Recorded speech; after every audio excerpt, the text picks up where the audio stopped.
So, here's the thing about silence. You think you want it. You crave it. You lie in bed at night with a pillow over your head, praying for it. But you have no idea what it really is. Not until you get it. My name is Anne, and I'm a freelance graphic designer. That's a fancy way of saying I spend 10 hours a day in my pajamas, staring at a computer screen and trying to convince myself that my social life isn't slowly evaporating. I work from a small spare bedroom I converted into an office, in a perfectly nice, perfectly beige house in a perfectly manicured suburban neighborhood. The kind of place people move to when they decide they've had enough of life, and are ready for lawn care and homeowners association meetings. For me, a single woman in her late 20s, it was supposed to be about one thing, quiet. Which is ironic, because the one thing my life was not, was quiet. And it was all because of the Harrisons. The Harrisons lived next door. Their house was a mirror image of mine, just flipped. Same beige siding, same two-car garage, same hopeful-looking maple tree in the front yard. But that's where the similarities ended. Where my house was a tomb of focused quiet, theirs was a volcano of domestic chaos, constantly erupting. There was Mark, the dad, who seemed to communicate exclusively by yelling into his phone. There was Sarah, the mom, whose voice could cut through drywall when she was upset, which was often. And then there were the two little noise generators, a boy around 5 and a girl who couldn't have been more than 2. They were the main orchestra. You have to understand, their noise wasn't just an occasional nuisance. It was the soundtrack to my life. It was so consistent, I could tell time by it. My first alarm, more reliable than the one on my phone, was the 6:30 a.m. shriek. It was the toddler, Haley. It wasn't a cry of pain or sadness. It was a primal, territorial shriek that just meant, I am awake and the world must suffer with me. It was usually followed by the heavy, stomping footsteps of Mark, a muffled curse, and then the sound of some cartoon with an infuriatingly cheerful theme song blasted at a volume that suggested one of them was hard of hearing. That was my cue to drag myself out of bed and put the coffee on. By mid-morning, once I was settled into my workflow, the second act would begin. This was usually when the kids' initial energy had burned off and they'd turned to destructive boredom. The thudding, a constant, rhythmic thud against our shared wall. I never figured out what it was. A ball? The little boy's head? A prisoner signaling in Morse code? Whatever it was just loud enough to be impossible to ignore. It was the kind of sound that worms its way into your brain and frays your nerves one by one. I'd have to put on my noise-canceling headphones, but sometimes I swore I could still feel the vibrations through the soles of my feet. Afternoon was argument time. It was usually after Mark got home from whatever he did. The subject matter was always stunningly trivial. Who forgot to buy milk? Why the lawnmower was left out in the rain? Whose turn it was to deal with the diaper? Their voices wouldn't always be clear, but the tones were. The sharp, accusatory stabs from Sarah, the booming, defensive retorts from Mark. It would usually end with a slammed door that would rattle the glass in my own kitchen window. Then, a resentful silence for about an hour before the TV went on again, louder this time, to fill the void. But the weekends were the grand finale. Especially Saturdays. Saturday night at the Harrisons was party night. Not every week, but often enough. It wasn't a sophisticated, wine and cheese affair. It was a beer and barbecue, classic rock and bad pop music on a Bluetooth speaker kind of event. The bass would start around 8 p.m., a low, persistent throb that made the water in my glass tremble. It would seep through the floor, up the legs of my desk chair, and into my skeleton. The sound of their friends, laughing too loudly, shouting over the music, would drift through my closed windows. I'd sit there, trying to finish up a project, muttering to myself about consideration and property lines. I must have drafted 1,000 angry, anonymous notes in my head. Could you please acknowledge that other human beings exist? I hated it. I really, truly hated it. It felt like a constant invasion. My home, my one sanctuary from the world, was perpetually under siege by their noise. There were days I would just sit at my desk, fists clenched, and listen to the cacophony, feeling a kind of helpless rage build up inside me. It was the sound of a life I didn't want, a life of chaos and clutter and screaming children, and it was bleeding into mine, staining my peace. But here's the weird part. The part one wouldn't admit to anyone. Sometimes, late at night, when I was the only light on in the whole cul-de-sac, working to meet a deadline, I'd hear them. Not the yelling or the music, but the quieter sounds. The creak of their floorboards upstairs. The faint murmur of their television after the kids were in bed. the sound of their dishwasher running. And in those moments, in the deep, lonely quiet of my own house, the sound of their existence was, well, it was a comfort. It was a strange, irritating, but undeniable reminder that I wasn't completely alone out here in suburbia. Their chaotic life was a buffer against the black, silent emptiness of the night. It was the white noise of a functioning, if dysfunctional, neighborhood. It meant everything was normal. This past Sunday was particularly bad. It was the kind of perfect storm of Harrison noise. It started in the morning with Mark deciding to use a power saw in the garage for some project. The high-pitched whine went on for 3 hours. This was followed by what sounded like a birthday party for their son in the backyard, complete with about a dozen screaming children and a bouncy castle whose generator hummed like a jet engine. To top it all off, as evening fell, they had people over to watch a football game. Every touchdown was met with a roar that probably registered on the Richter scale. I spent the entire day with my headphones on, the volume turned up to a level that was probably doing permanent damage, just to drown them out. By 10 o'clock, when their guests finally left and a fragile peace settled over the street, I was exhausted. My head was pounding, my nerves were shot. I stumbled into bed, pulling the covers up to my chin. The last coherent thought I had before I fell asleep was less a thought and more a prayer, a desperate plea sent out into the universe. God, just one day. Just give me one single day of quiet. I fell into a deep, dreamless sleep. The next morning, my alarm went off at 6:15. I slapped it off, groaning, and lay there for a minute, mentally bracing myself for the inevitable 6:30 a.m. shriek from next door. I waited. 6:30 came and went. Then 6:35, nothing, just the gentle hum of my refrigerator from downstairs and the distant chirping of birds. I sat up. My head felt clear, the tension that usually lived in my shoulders was gone. I swung my legs out of bed and walked to the window, peering through the blinds. The Harrisons' house looked the same as always. Sarah's SUV and Mark's truck were both in the driveway. Everything looked normal. Maybe they were just letting the kids sleep in for once. A miracle. I went downstairs and made my coffee in a state of near bliss. The silence was beautiful. It was thick and luxurious, a soft blanket wrapping the house. I sat at my kitchen table, sipping my coffee, and just listened to the wonderful, glorious nothing. This was it. This was the peace I had been dreaming of. A small smile spread across my face. My wish had come true. That first day, Monday, was bliss. That's the only word for it. It was the kind of deep, luxurious quiet I'd only ever dreamed of. I woke up naturally, before my alarm, not to a shriek but to the gentle morning light filtering through my blinds. My head was clear. The constant, low-grade tension that lived in my jaw and shoulders was just gone. I made coffee and sat at my kitchen table, just listening. The house hummed with its own quiet life, the low thrum of the refrigerator, the faint tick of a wall clock I'd never noticed before. Outside, birds chirped. A car drove by, its tires a soft whisper on the pavement. It was perfect. I was so used to having my own quiet drowned out by their chaos that I'd forgotten what it sounded like on its own. And work? I've never been so productive. I'm not kidding. I got more done before noon than I usually do in a full day. The absence of the thud thud thud against the wall was like lifting a physical weight off my brain. My focus was sharp, my thoughts were linear. I didn't need my noise-canceling headphones for the first time in what felt like years. I finished my project for the day by 3 o'clock. I even celebrated by making myself a cup of Earl Grey tea and reading a book on my own back patio. Something I rarely did because the Harrisons' backyard was usually a war zone of screeching kids and barking dogs. But as the afternoon wore on, the silence started to change. It's hard to explain. It stopped feeling like an absence of noise and started feeling like a presence of something else.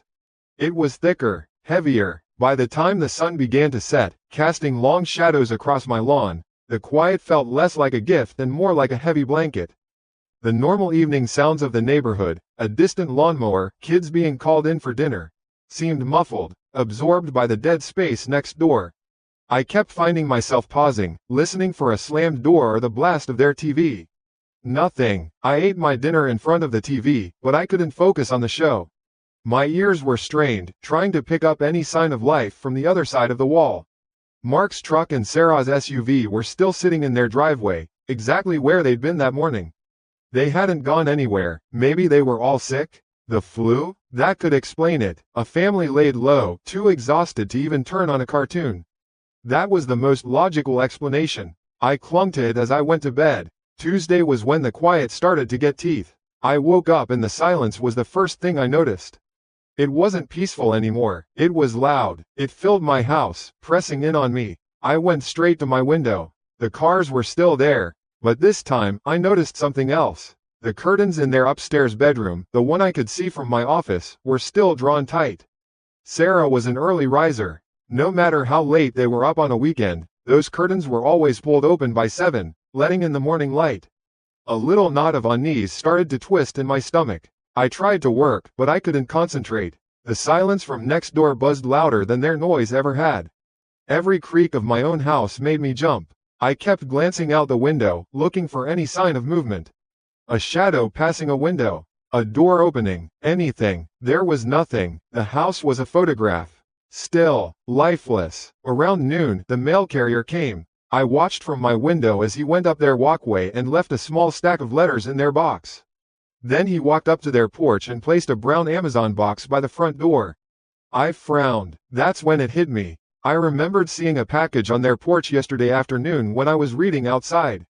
A different one, smaller, from a different company. I craned my neck to look. Yes, it was still there, tucked against the wall near the door. So that was a package from Monday, now joined by one from Tuesday. Uncollected. That did it. The rationalizations, they're sick, they went on an impromptu trip, started to crumble.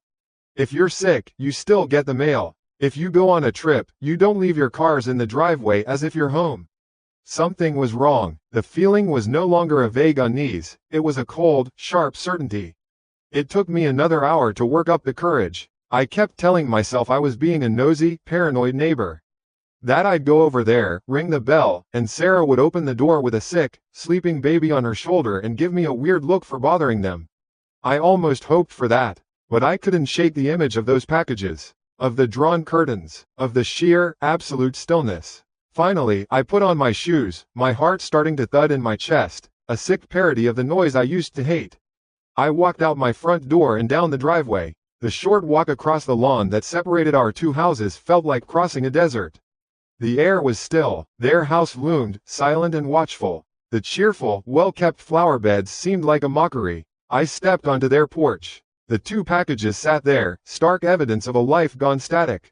I took a deep breath and pressed the doorbell. The chime echoed inside, a cheerful, 4-note tune. It sounded obscenely loud in the quiet. I waited. 1 minute, 2. I could hear my own breathing, loud and ragged. Nothing. I pressed it again, this time holding it down for a few seconds.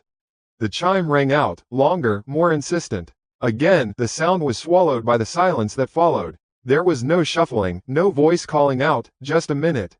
Nothing. Driven by a fear that was now starting to border on panic, I put my ear against the cool metal of the door.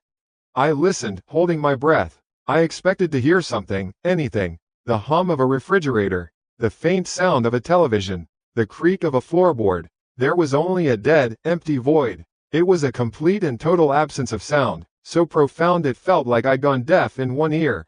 I backed away from the door, my mind racing. This wasn't right. This wasn't a family on vacation or sick in bed. An idea, desperate and invasive, took hold. I crept off the porch and moved along the side of the house, my sneakers silent on the grass. I felt like a criminal, my heart hammering against my ribs.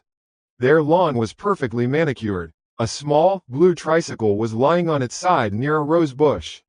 There was a window on the side, one that looked into their living room.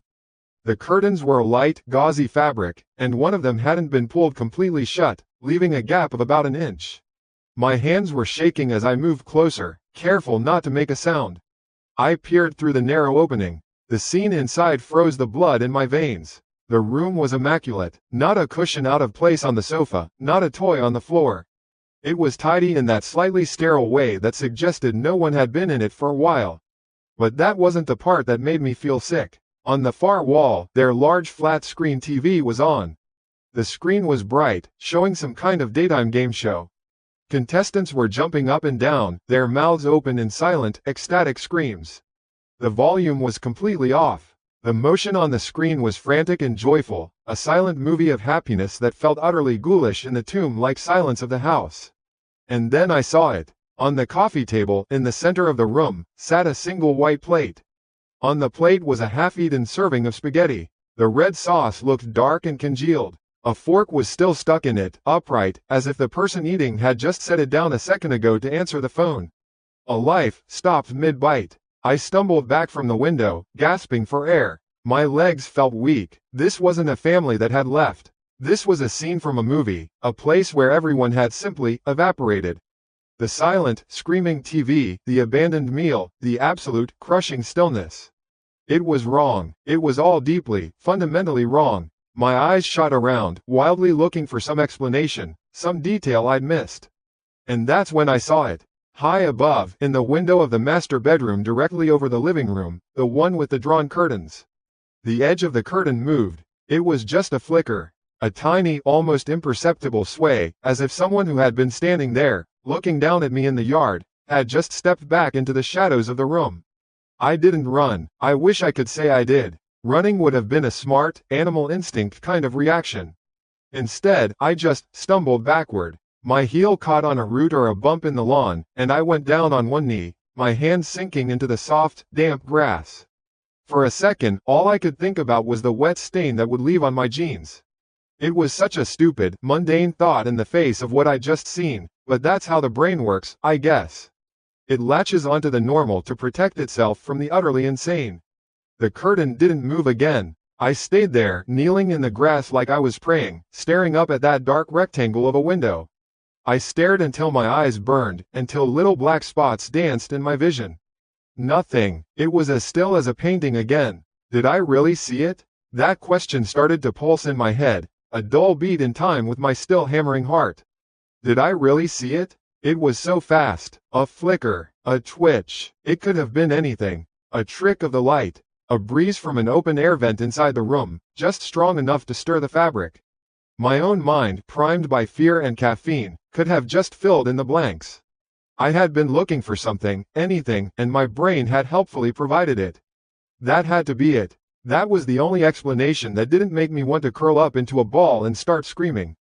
I pushed myself to my feet, my knee aching. I brushed the wet dirt and grass from my hands and pants, and without looking back at the house, I walked. I didn't run. I walked, deliberately, forcing my legs to move one in front of the other, back across the lawn, up my own driveway, and into the safety of my own front door. I locked it. Then I twisted the deadbolt. I even slid the little security chain into place, something I hadn't done since I first moved in. I stood there for a long time, my back pressed against the cool wood of the door, just listening to the sound of my own ragged breathing. The silence in my house seemed different now. It was no longer a welcome void. It was a listening silence. It felt like an extension of the silence next door, like it had seeped through the walls and was now filling up my space, too. I tried to go back to work. I really did. I sat down at my desk, pulled up my project, and stared at the screen. The cursor blinked at me. Blink, blink, blink, a steady, mocking rhythm. But my mind wasn't on the lines of code I was supposed to be debugging. My thoughts were next door. They were in that living room with the silent, manic game show and the plate of cold spaghetti. They were upstairs, in that dark bedroom, replaying that tiny, almost imperceptible flicker of the curtain over and over again. I gave up. I spent the rest of the afternoon drifting through my house like a ghost. I'd wander into the kitchen, open the fridge, stare at its contents without seeing them, and then close it again. I'd sit on the couch and pick up the remote, only to put it back down again. Every sound my own house made was an attack. The hum of the air conditioner kicking on made me jump. A floorboard creaking upstairs sent a jolt of ice through my veins. My ears were stretched taut, straining for any noise from the other side of the wall. But there was nothing, not a footstep, not a cough, not a flush of a toilet. The quiet was absolute, a perfect, seamless vacuum. As the sun began to set, the real dread began to creep in. Night changes things. It takes away the rational light of day and leaves you with shadows and imagination. I watched as the sky outside my window turned from blue to orange to a deep, bruised purple. And then, right on schedule, it happened. Click. I jumped, my head snapping towards the window. Through the blinds, I saw their porch light turn on. A warm, yellow, welcoming glow. A few minutes later, another click, and a low-wattage landscape light illuminated the small Japanese maple in their front yard. The timer. They had a timer for their lights. I knew this, of course. I'd seen it happen 1,000 times. But tonight, it wasn't a sign of a well-run household. It was horrifying. It was the mechanical ghost of a normal life, a routine carrying on without the people who had set it. The house was pretending to be alive. The automated lights, the silent television, it was all a stage play for an empty theater. I ate a can of soup for dinner, standing up in my kitchen, not bothering with a bowl. I couldn't bring myself to sit down, to relax. I felt like a sentry, a lone guard watching over a silent, besieged fortress. After I was done, I rinsed the can and tossed it into the kitchen garbage. It landed on top of the takeout container from last night. The bag was full. It needed to go out. Usually, this is a 5-second chore. Open the kitchen door to the garage, take 3 steps, dump the bag in the big bin, come back inside. But tonight, the thought of opening that door, of even entering the garage that shared a wall with their garage, filled me with a primal sort of fear. I told myself I was being an idiot. It's my house. It's my garage. Take out the damn trash. I took a deep breath, unlocked the door to the garage, and flicked on the light. The single bulb overhead cast a pale, weak glow over my car, the lawnmower, and the shelves of junk along the back wall. I walked over to the large trash receptacle, lifted the heavy lid, and dropped the bag inside. The sound of it landing was dull and final, and that's when I heard it. It came from the other side of the wall. From their garage. Click. It was a small sound. A dry sound, not loud at all, but in the thick, dead silence of the night, it was as clear as a gunshot. It wasn't the sound of a house settling or a pipe expanding. It was mechanical, precise, deliberate. I froze, one hand still on the lid of my trash bin. I held my breath, straining my ears. Click. There it was again. Same exact sound, same exact rhythm, a pause of maybe 2 full seconds, and then the sound. It was a clean, crisp noise, like a single key being struck on an old typewriter, or a switch being flipped back and forth. Click. My mind started racing, trying to place it. What makes a noise like that? A tool? Someone working on a car? No, it was too rhythmic, too steady. It was like someone was counting, or testing something, methodically, over and over. Click. I started backing away, moving as silently as I could on the smooth concrete floor. My heart was a frantic drum against my ribs. There was someone in there. Right there, just a layer of drywall and insulation away from me. They were in the dark, making that sound. I backed up another step, my eyes glued to the wall as if I could see through it. My sneaker-clad foot came down on a small pebble that must have been tracked in by my car tires. It was a tiny thing, but as my weight came down on it, it shot out from under my shoe. Scrrr kick. The sound of the pebble skittering across the concrete was shockingly loud. It ricocheted off the base of the wall with a sharp little tink. The clicking from next door stopped. Instantly, not a fade out, not one last, hesitant click. It just ceased to exist. 1 second it was there, the next it was gone, leaving a silence that was 100 times more terrifying than the sound itself. I stood there, completely and utterly still, in the middle of my garage. I didn't breathe. I didn't move a muscle. I just listened. The silence on the other side of that wall was no longer empty. It was heavy. It was the silence of something holding its breath. Something that had been making a noise, and had been heard, and was now waiting. Listening for me, just as I was listening for it. Minutes passed. I don't know how many. Maybe it was 2, maybe it was 10. It felt like an hour. The fluorescent bulb above me hummed, a low, buzzing drone that was the only sound in the world. My legs started to ache from standing so rigidly. Slowly, the rational part of my brain began to fight back again, whispering its insidious little lies. It was nothing. You're wound so tight you're starting to hallucinate sounds. An old refrigerator kicking on. A water heater. You kicked a pebble and your own adrenaline-soaked brain invented a narrative to go with it. You're losing it. I almost believed it. I wanted to believe it so badly. The thought of being a little crazy was infinitely more comforting than the alternative. Finally, I forced my legs to move. I turned, a slow, robotic pivot, and walked back towards the door into my kitchen. I felt the unseen presence behind the wall watching my retreat. I promised myself I wouldn't look back. I would go inside, lock the door, pour myself a stiff drink, and call the non-emergency police line in the morning. I'd tell them I was worried, that I hadn't seen my neighbors in days.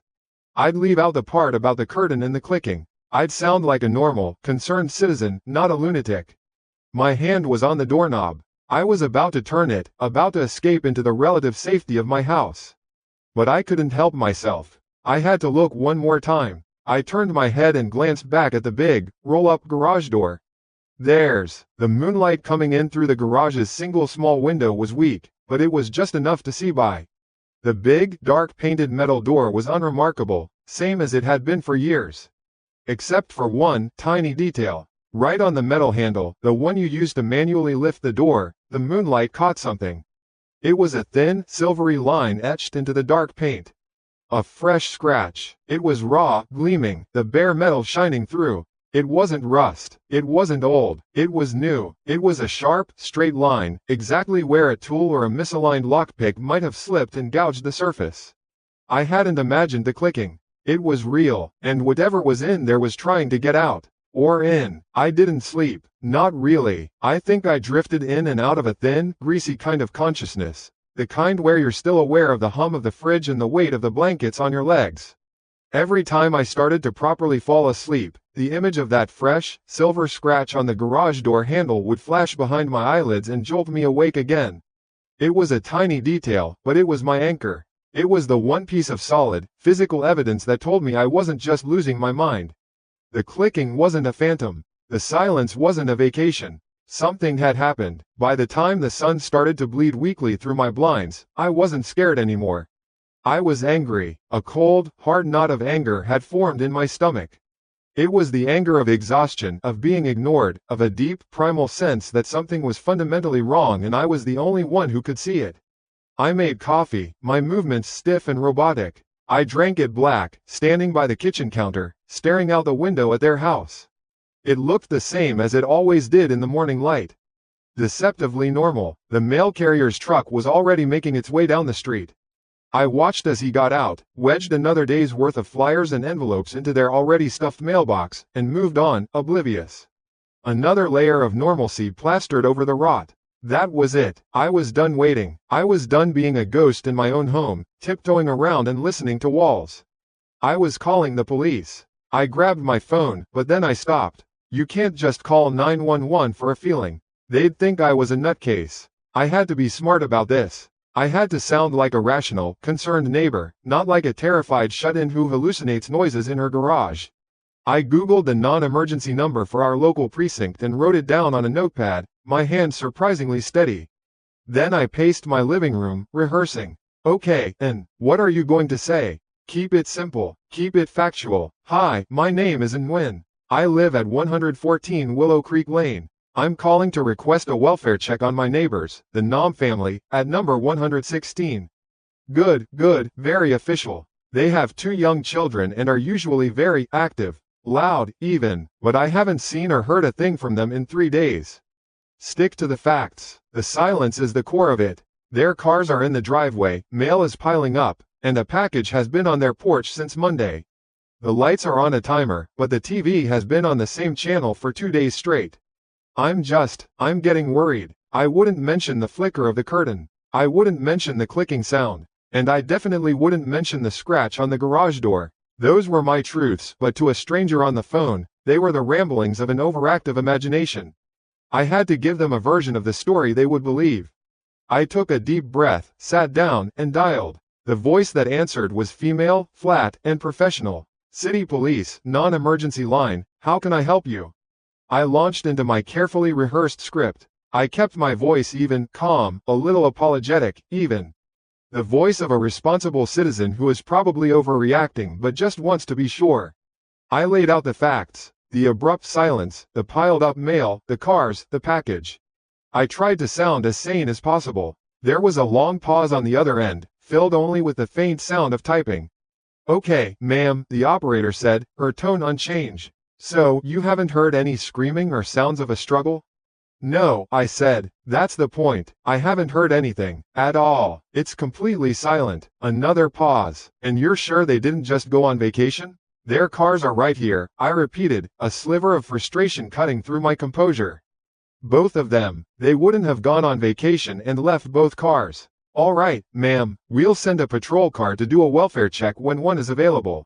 What's your name again? I gave her my name, my address, and my phone number. She thanked me in that same monotone voice and the line went dead. I sat there, holding the phone, feeling a small, fragile flicker of hope. Help was coming. I wasn't alone in this anymore. Professionals were going to handle it. It took 45 minutes. 45 minutes that felt like a lifetime. I watched from my living room window, parting the blinds just enough to see the street. Finally, a black and white patrol car cruised slowly down the lane and pulled up, parking halfway between my house and theirs. 2 officers got out. They moved with a slow, deliberate laziness that seemed to be standard issue. One was older, with a thick neck and a face that looked permanently tired. The other was younger, fitter, but with the same weary look in his eyes. I watched as they ambled up the NAM's driveway. I opened my front door and stepped out onto my porch, hugging my arms to my chest so they would see me, so they would know who had called. The older officer gave me a brief nod. They did exactly what I expected them to do. The older one hammered on the front door with his fist, the sound booming unnaturally in the quiet air. "Fairview Police. Anybody home?" he yelled. Silence. He knocked again. "Mr. and Mrs. Nam? This is the police. We're here for a welfare check." More silence. The younger officer walked over to the living room window, the one I peered through. He cupped his hands around his face, squinted, and then shrugged. Then they began a slow circuit of the house. I watched them walk down the side, disappearing into the backyard. I heard their voices, faint and muffled, carrying on a conversation I couldn't make out. A few minutes later, they reappeared on the other side, having completed the loop. They walked back up the driveway, their boots crunching on the gravel. They came to a stop at the end of my walkway. The older officer, the one who seemed to be in charge, looked at me. His expression was a perfect, unreadable mask of professional neutrality. "Ma'am," he began, his voice flat. "We've done a perimeter check. All doors and windows are secure. No signs of forced entry, no signs of a struggle. The mail is piled up like you said, but that's about it." "But, what about the TV?" I asked, my voice sounding small. "And the cars? They're in there, I know they are." The younger officer spoke up, a faint hint of condescension in his tone. "Ma'am, we can't just break down a door because a neighbor thinks it's too quiet. For all we know, they got a ride to the airport. Maybe they won a last-minute cruise. Happens all the time." "It doesn't happen to them," I insisted, the desperation leaking into my voice now. "You don't understand, they are never, ever this quiet. There has to be something wrong." The older officer sighed, a long, tired exhalation. It was the sigh of a man who had heard 1,000 stories like mine, from 1,000 lonely, paranoid people. "Look, miss, there's no probable cause for us to make entry. Nothing appears to be out of the ordinary from a legal standpoint. We'll file a report, and we'll keep an eye on the house when we patrol. But right now, there's nothing more we can do." The finality in his voice was like a physical blow. The hope I'd been clinging to all morning evaporated, replaced by a cold, sickening dread. They didn't believe me. To them, I wasn't a concerned citizen. I was a nuisance. A weird lady in a bathrobe with too much time on her hands.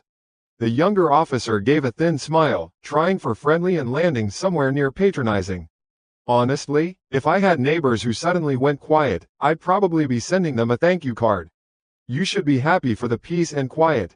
And there it was, the dismissal, the casual invalidation of the terror that had been strangling me for 3 days. My face flushed with a hot, useless anger. I wanted to scream at them. I wanted to tell them about the clicking, about the scratch, about the feeling of being watched. But I knew it was pointless. Their minds were made up. I was just another crazy suburbanite. "Okay," I whispered, the fight completely gone from me. "Thank you for coming." They gave me another nod, turned, and walked back to their car. The doors shut with 2 solid, final thuds. The engine turned over, and they pulled away from the curb, leaving me standing alone on my lawn in the middle of a Tuesday morning. I stood there for a long time, watching the spot where their car had been, feeling the silence of the neighborhood rush back in to fill the void. But it was different now. It was no longer just a suspicious silence. It was a victorious one. Whatever was in that house had won. It had hidden itself behind a perfect wall of normalcy. A wall so effective that even the police couldn't see past it. I felt completely, utterly alone. The world had looked at my fear and shrugged. I was the crazy one. The burden of this awful knowledge was mine and mine alone. Defeated, I turned to go back inside my house, to lock the doors and pretend none of this was real. As I turned, my eyes made one last, weary pass over the house next door. I looked up at the second-floor windows, the ones for the bedrooms.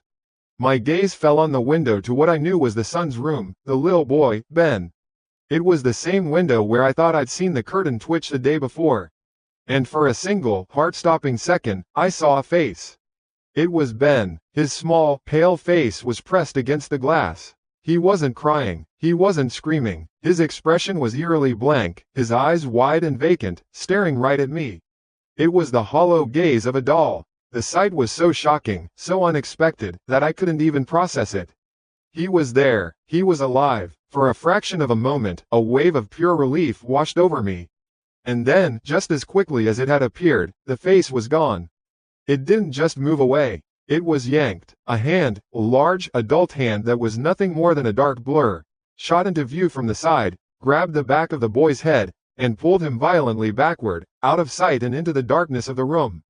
I gasped, a raw, strangled sound tearing from my throat. My blood ran cold. The police were wrong. The world was wrong. I was right. They were in there, and they weren't alone. I didn't move. I couldn't. My feet were cemented to the floor. My eyes locked on the empty square of glass where his face had been.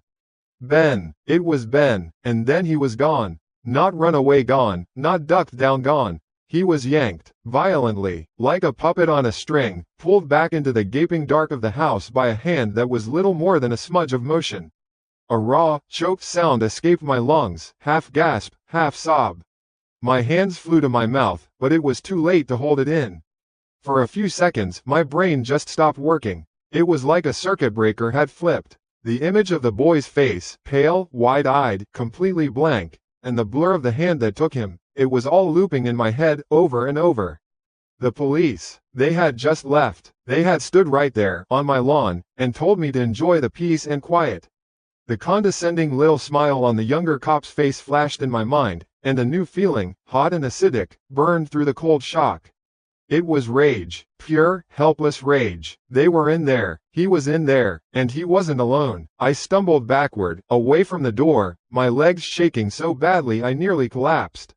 I slammed the door shut, fumbling with the deadbolt. The click of it sliding into place was a tiny, useless sound against the enormous, terrifying silence from next door. I leaned my back against the door, my breath coming in ragged, shallow gulps. Think, and you have to think. Call them back. Call 911 this time. Tell them what you saw. But what did I see? A face in a window? For a single second? A blur that I think was a hand?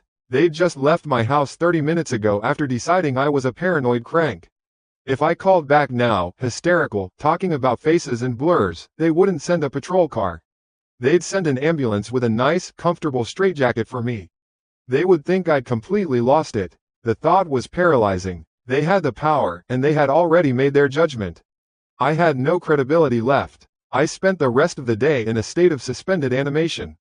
I couldn't work. I couldn't eat. I just drifted from room to room, my phone clutched in a white-knuckled grip, my gaze constantly returning to the windows that faced the Noms' house.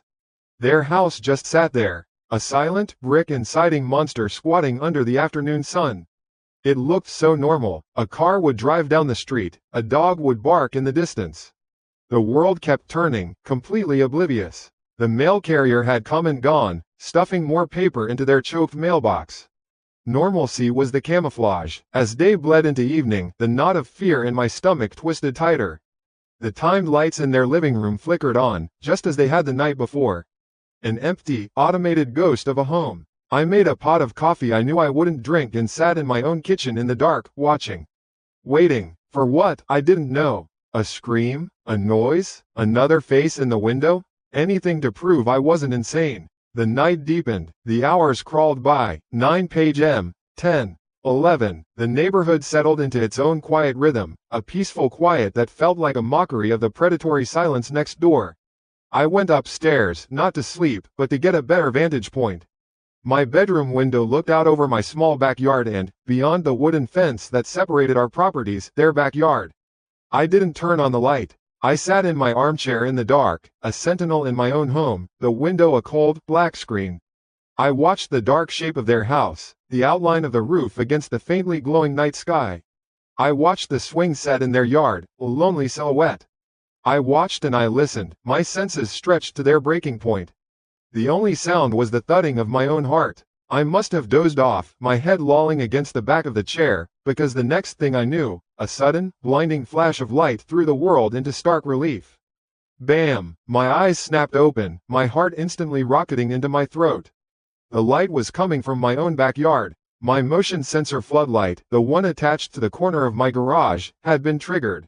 It blasted the entire area, my patch of grass, the fence, and the edge of their yard, with harsh, artificial daylight. My first thought was an animal, a raccoon, a stray cat, but it wasn't an animal. There was a man. He was hunched over right at the fence line, on his side of the property. He was on his knees in the dirt, his back to me.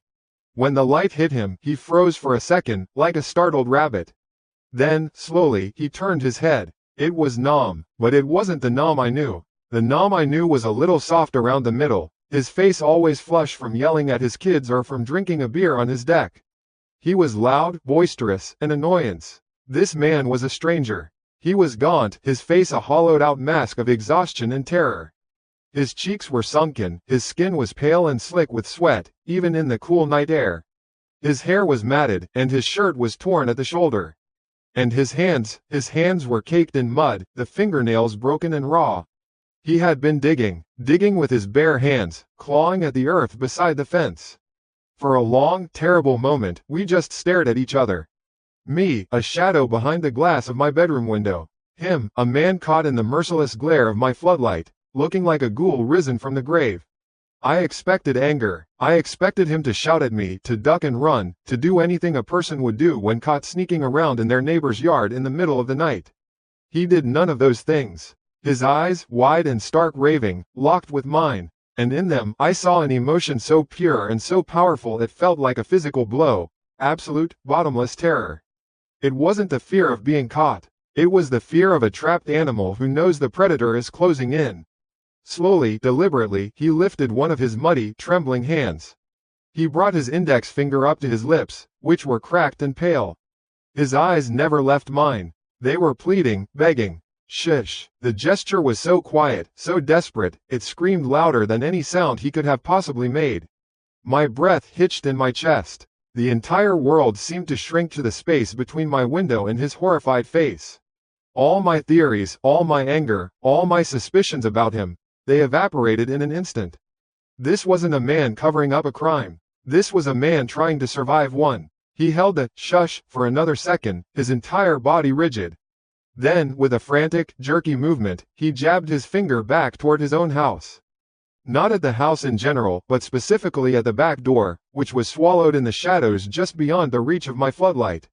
He pointed once, twice. His eyes were wild, trying to communicate a message of pure panic. The house. It's in the house. Don't make a sound. And then I understood. The 3 days of silence. It wasn't an absence of life. It was a rule. A terrifying, life or death rule. You had to be quiet. You had to be silent, or it would hear you. The thing that had yanked Ben from the window. The thing he was so terrified of. The thing that was in his house, right now. My blood ran ice cold. He wasn't the threat. He was a prisoner, and he was trying to escape. Or maybe he was trying to bury something. Or find something. My mind couldn't process it. All I knew was that the man I had painted as a monster was a victim. And I had been watching him, a clueless observer to a horror I couldn't possibly comprehend. The spell was broken. I had to do something. I wasn't going to let them call me crazy this time. I was a witness. I scrambled away from the window, my hands shaking uncontrollably as I fumbled for my phone on the nightstand. My fingers felt like clumsy, useless sausages. I finally got a grip on it, the smooth, cold glass a stark contrast to my sweaty palm. My thumb swiped across the screen, my mind racing. 911. Just press the numbers. Tell them everything. Tell them a man is in the yard, his family is missing, he's terrified. He pointed at the house. As my thumb hovered over the emergency call button, a sound cut through the silence of the night. It wasn't a loud sound. It was small, insidious. Creak. It was the sound of old, unoiled hinges, a rusty groaning that made the hair on my arms stand straight up.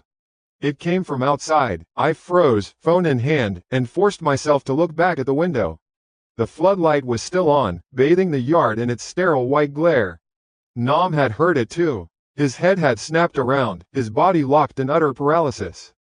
He was staring at the back door of his own house. The door, which had been a solid slab of darkness a moment before, was now ajar. A thin, vertical sliver of blackness had appeared, and it was getting wider. Slowly, methodically, without a sound other than that single, protesting groan of the hinges. It opened into an abyss. A patch of perfect, unreflective black that seemed to suck the very light out of the air around it. And then, something stepped out of that blackness. It wasn't a person, not really. It was a shape, tall, impossibly thin, like a stick figure drawn by a frightened child. Its limbs were too long, its movements disjointed and wrong. It didn't walk so much as it flowed out of the doorway, a segment of the night detaching itself from the rest. It moved with a slow, deliberate grace that was utterly inhuman. The figure stepped into the edge of the light, and still, I couldn't make out a face or features. It was just a tall, lean silhouette of a thing. It stopped for a moment, its head tilting slightly, as if listening to the world. Then, it turned and began to move toward Nam. My thumb, slick with sweat, didn't so much press the call button as it smashed against the screen. The phone speaker crackled to life in my hand. I don't remember hearing the 911 operator's voice, the calm, procedural, "What's your emergency?" All I remember is the sound that ripped out of my own throat. It wasn't a word, it was a raw, strangled noise of pure animal panic. A sob and a scream all at once. It's here, I finally choked out, the words tumbling over each other, a useless jumble of terror. My neighbor, he's in the yard, and there's a thing, a man, oh God, it's going to get him. Outside, the scene was playing out in a horrible, silent slow motion. The tall, slender shape didn't rush. It glided across the lawn with a sickening smoothness, like a wisp of smoke given solid form. It seemed to drink the light from my floodlight, remaining a perfect, featureless silhouette. Nam hadn't moved. He was still on his knees, his head cranked around, frozen solid. He looked like a stone statue of a man at the exact moment of his death. He wasn't even breathing. I think, in that moment, he had simply accepted it. "Ma'am, you need to calm down. Where are you?" the voice on the phone said, distant and tinny. But before I could answer, another sound sliced through the night. It started low, a faint, rising wail from far down the street. Woo-ee-ee-ee. A siren. It was still far off, but it was unmistakable. Maybe another neighbor, a night owl, had seen Nam digging and called it in as a prowler. Maybe it was for something else entirely, a cosmic coincidence. It didn't matter. What mattered was that the sound existed. It had broken the rule. It had broken the silence. The effect was instantaneous. The tall shape, which had been just a few feet from Nam, stopped dead. For the first time, it seemed to have an abruptness to its movement.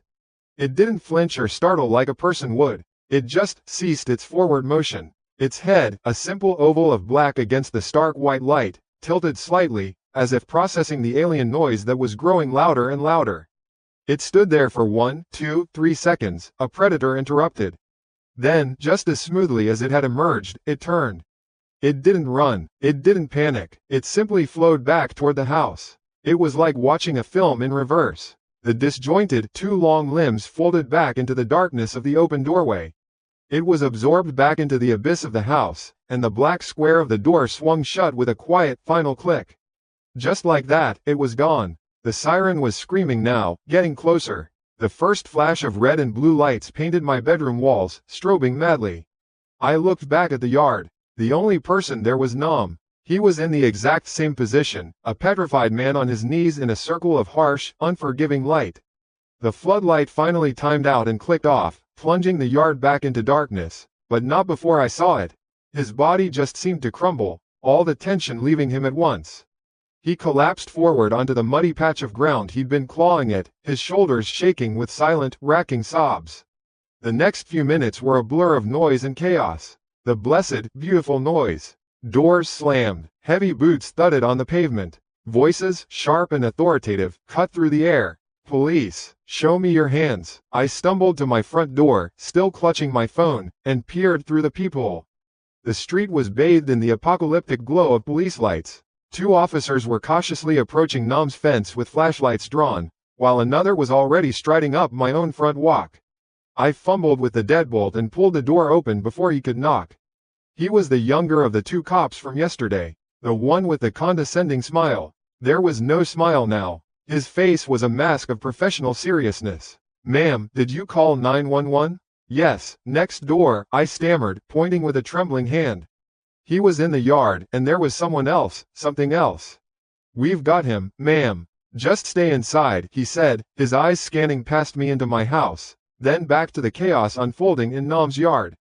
The other two officers had Nam now. They were helping him to his feet. He wasn't resisting. He was limp, practically a dead weight, his head hanging low.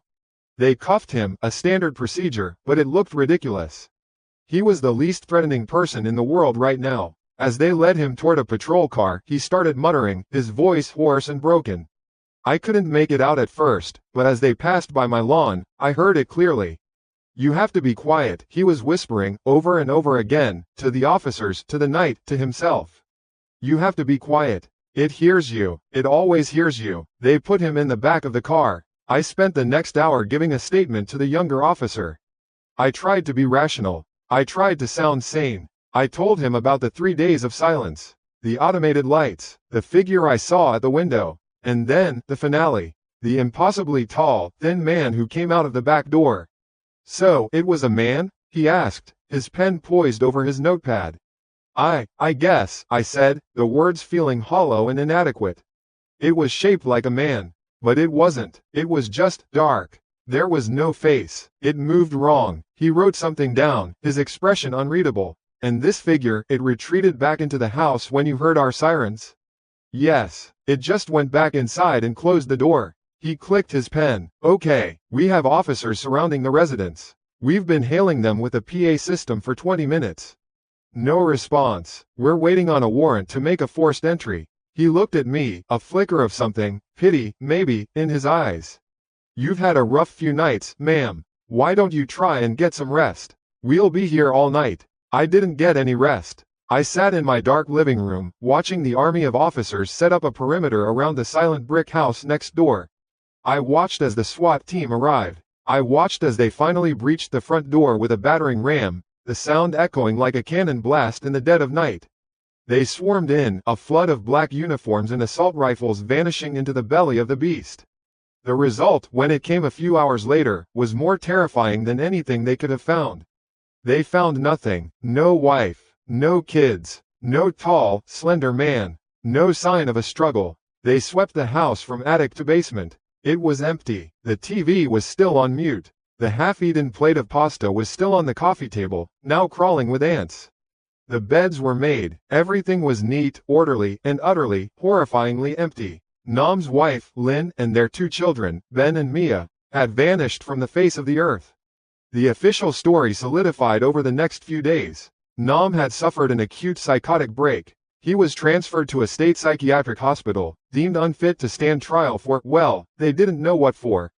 He couldn't tell them. All he did was sit in his room, rocking back and forth, whispering a constant, desperate refrain to the walls.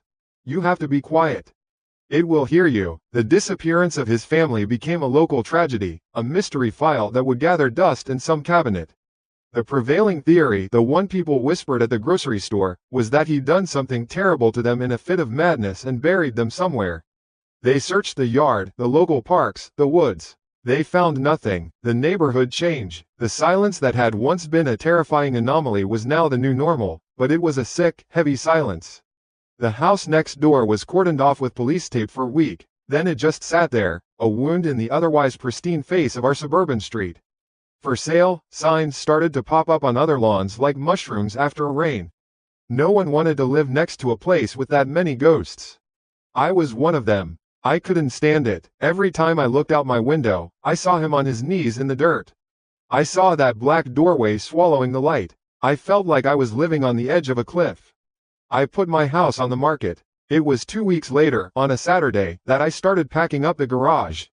It was a typical garage, full of the detritus of a settled life: old paint cans, lawn equipment, boxes of holiday decorations, boxes of things I'd forgotten I even owned. I worked methodically, taping up boxes, labeling them with a thick black marker. The physical labor was a relief, a way to keep my mind from circling back to that night. I got to the back corner, where a stack of old cardboard boxes had been sitting, untouched, for years. They were heavy, filled with old books and college textbooks. I slid the top one off, grunting with the effort, and then the next. When I moved the last box, the one that had been sitting directly on the concrete floor, I saw something behind it, tucked away in the dusty corner where the walls met. It was small and red. My first thought was that it was a piece of junk, a cap from a spray can or something. I reached down, my fingers closing around the cool, hard plastic. I lifted it into the dim light filtering in from the open garage door. My heart stopped. The breath I was about to take caught in my throat, hot and sharp. It was a toy car, a little red plastic sports car, no bigger than my palm. Its wheels were clogged with dried, dark earth, and a smear of mud was caked on its hood like a scar. I knew this car. I had seen it 100 times. I had seen it being pushed along the fence line, raced down the driveway, and clutched in a small, grubby hand. It was Ben's. It was his favorite. I stood there, frozen, in the dusty silence of my own garage. The little red car felt impossibly heavy in my hand. My mind scrambled, trying to find a logical path, a reason for it to be here. Had Nam put it here? In the chaos of that night, had he somehow snuck into my garage and hidden this one small memento of his son? Was he trying to save one last piece of his life from the thing in the house? It seemed desperate, insane, but human. A father's last, grieving act. But my garage door had been closed that night. I always closed it. My gaze drifted from the car to the corner where I'd found it. It had been hidden, deliberately placed behind that heavy box. I hadn't moved those boxes in at least 5 years. So how long had it been here? The blood drained from my face as a new thought, cold and venomous, slithered into my brain. An alternative explanation that had nothing to do with a grieving father. Nam wasn't just digging to escape. He was digging by the fence line. My fence line. It wasn't about covering something up. It was about getting something back. Something that had been taken. Something that had been brought over here. The silence I had been living in for the past 2 weeks suddenly felt different. It wasn't empty anymore. It was watchful. The rule wasn't just for their house. The quiet wasn't a cover for a crime. It was a survival tactic. And the thing, the tall, thin thing that had come out of the house, it didn't just stay in its own dark space. It could cross lines. It could cross fences. It could open a garage door without making a sound. I stood stock still, clutching the little dirt-caked car, my knuckles white. I didn't know how long this toy had been in my garage. I didn't know who or what had put it here. But I knew one thing with a certainty that was colder and sharper than any fear I had ever known. It wasn't gone. It hadn't just retreated. It knew. It had been in my house. And now, it knew exactly where I was.